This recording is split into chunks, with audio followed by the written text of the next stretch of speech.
Well, howdy there, Internet people. It's Bo again. So, today we are going to talk about Trump backing down a lot, backing away from previous positions. And we're going to talk about why that might be happening, because you have two logical reasons that it could be occurring, and realistically, it could be a combination of them. But it's interesting to note. Okay, so recently, Trump has he backed away from his position when it comes to being open to placing restrictions on contraceptives. He backed away from that. He's backed away from his pro life stance at the risk of alienating the evangelicals. He is currently in the process of trying to distance himself from Project 2025. You're seeing a lot of it.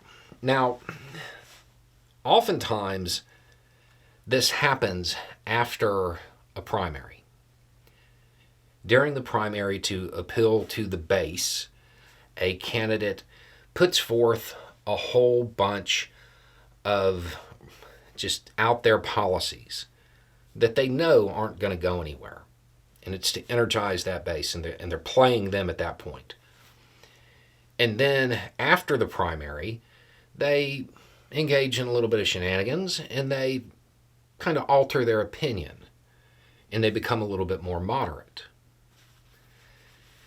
This is it's a pretty common practice. The problem is with the extremes that MAGA goes to, it's hard to move from the primary to the general and appeal to the various demographics. This is why that saying, you can't win a primary without Trump, you can't win a general with him, it's why that exists. Trump doing that would be weird. It would be strange. Sure, he could be listening to his advisors and stuff like that, and maybe trying to put out talking points that are more palatable to suburban moms and other demographics that he needs to pick up. But that just doesn't seem like Trump.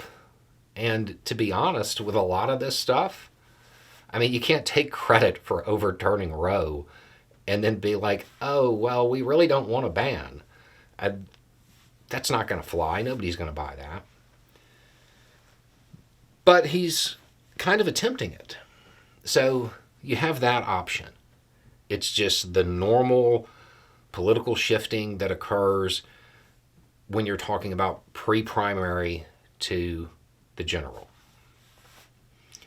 The other option is that he doesn't believe the polls either. And maybe he's got some internal polling that didn't go his way. And he realizes that a lot of his positions are incredibly unpopular.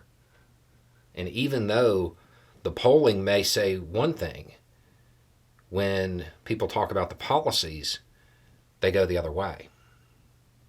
And he may be concerned that as the election cycle really starts to move forward, that's going to go against him. It's not an unreasonable fear, to be honest. Now, I don't know which of those it is. And I don't know that it isn't a combination of both. But it's interesting. It's worth noting, and it's worth kind of keeping track of what he backs away from in the future. Because at this point, it certainly appears as though it kind of seems like he's willing to tell the evangelicals, get rid of your beliefs or get lost. Because that's what it seems like when it comes to this discussion about the platform. Anyway, it's just a thought. Y'all have a good day.